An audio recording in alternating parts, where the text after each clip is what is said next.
Hi guys, and welcome back to IamCasa. It's Andrea here, and we're finally there with the full story of the X-Sequo Softwatch, or how a lot of you love to call it, the Dalì watch, the watch of Salvador Dalì, which is actually called the Exaequo Softwatch. I'm here today after more than a year and a half dealing with this watch and having this watch and loving and telling you everything about this watch, finally doing one video about its full story, and I'm super proud of it. Let's start with a brief story of Dalì and how he came up with the watch. I think that all of you know this painting from Salvador Dalì called The Persistency of Memory. It's possibly the most famous painting from the Spanish painter, and what makes it special to me and what makes Dalì possibly my favorite artist apart from his creations is the fact that it's maybe the only painter associated with an actual watch. We see it there and we see it in many other creations of his. The story of Dalì and time began one night, and there is a great tale about it. He tells the story that one night he had a headache and decided to stay home and didn't go out with his friends and with his fiancée, and saw a camembert, a French cheese that was melting, and began thinking about the time and how it was fluid, hyper soft, and this led him to create what is possibly his absolute masterpiece. And that is what brought us here today. Back in late 80s, Philippe Muller, the founder of X-Sequo, saw a painting that is the disintegration of the persistency of memory, which is similar to the persistency of memory, but we actually can see kind of a soft watch in it already. And from this painting, he knew that he was to create a new form of watch, a new shape of watch, which was not shaped, was not round, was the soft watch with its characteristic shape we see there. So rumor has it that in 1989 there were already prototypes, designs, and everything about the watch at Basel World, the watch fair. But it's 1990 when the company was founded and when the first soft watch was presented, which was pretty similar to this one, but with a green strap, which is the signature watch of X-Sequo. So from that, the company grew in its line of products, and we can find a lot of different watches created under the X-Sequo brand. The most important for sure is the soft watch, but even in the soft watch we have many iterations. To sum up a little bit the story of the soft watch and the other creation of X-Sequo, we start in 1990 with the first series of soft watches. Like that one, we can see the screw right there to unscrew the crown, which is the first series, gold plated with white dial. And then they came up with a second series which had no screw but also the same case, different variations of dial that we'll see after, but overall a similar aesthetic. They added more colors, more kind of gold platings, different platings, like as well the palladium ones. And then in the end of the second series they added the Dalì writing on the dial, apart from the writing soft watch. And then a third series came up, which had a kind of different case with 4 screws on the back.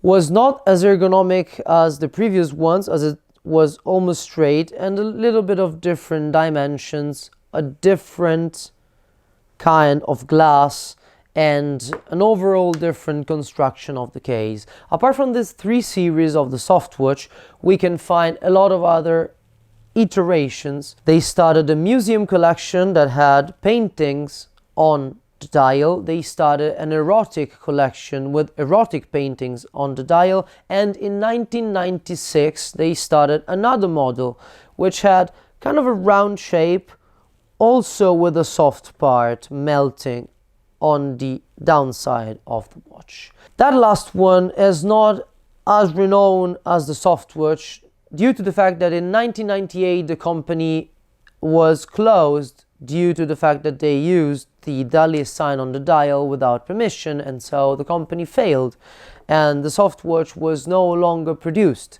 So that's what makes it collectible nowadays and what makes it vintage, because they don't make them anymore. Let's dive into how a Softwatch is and its characteristics. A Softwatch comes with a particular shaped case, kind of a pear-shaped or whatever. We know it's from the Dali art, so it's surreal. It has a 47 per 27 measurements, more or less, obviously, as it's not symmetric normal.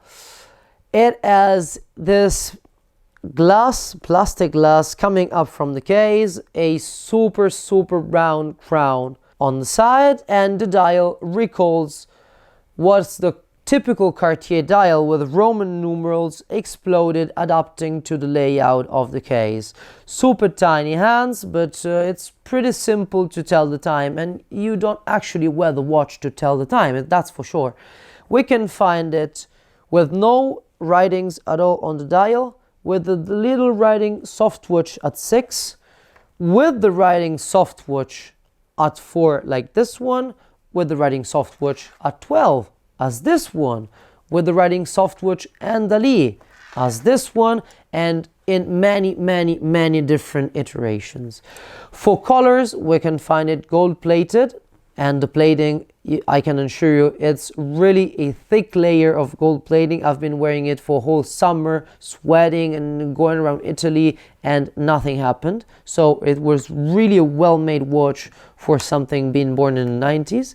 We can find it palladium plated and also rose gold plated and copper plated, more or less. And we can find it in 3 basic dimensions. The one I told you before, 47 per 27, 25 per 27, such as this one, and the latest version that is not here today, kind of a 40 per 22, 23 millimeters. The watch itself is powered by a quartz movement, but a very reliable one that needs almost no assistance at all. That makes it really something useful to me, and came with a paper box presenting the overall watch with a warranty and a full explanation of the watch with everything that was related to it. It has a peculiar printed strap, recalling a alligator strap in genuine leather, with a buckle inspired by Salvador Dalì, and the end of the strap also inspired by Salvador Dalì. So every watch comes with this box, paper, strap, and everything, and this is how it should be presented. So this is a full set in new world stock conditions. Obviously, the ones inspired by the museum pieces, so the ones with artworks on them, were a little bit different, but I'll post some pictures of them. Going to why the Softwatch is nowadays that popular, I think that many of you associate this watch with the Cartier Crash, which is another watch that for some reason looks really inspired by Salvador Dalì, but rumor has it that it was not. In my opinion, it was, but the history, it's really blurred, so I'm not sure about whether it was or wasn't inspired by Salvador Dalì. But what I can say is that the Softwatch, due to its super ergonomic case, which is super curved and adapts to the wrist, that makes it not big even though it's 47, but as you see on my wrist, which is very small, fits perfectly. And this watch, due to this characteristic in particular, and to the fact that it has no thorns, no horns, it's round on its edges, really makes it not a homage and not similar to the Crash de Cartier to me.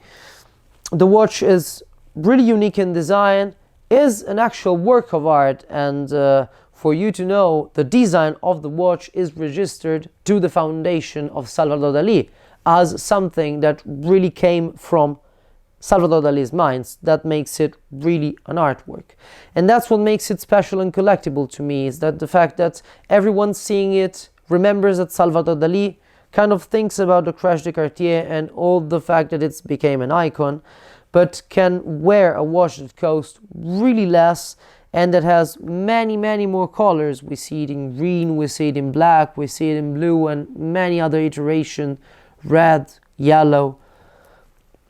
That's what makes it special, and I'm super happy that since I started representing what was the Softwatch and what is today the Softwatch, the watch has grown in value from 200 euros to 2,750 euros, more or less, and that's really what makes me proud, because I'm really happy that a lot of you are asking me, how can I find one, how can I have one, what is it? And I'm really impressed by that.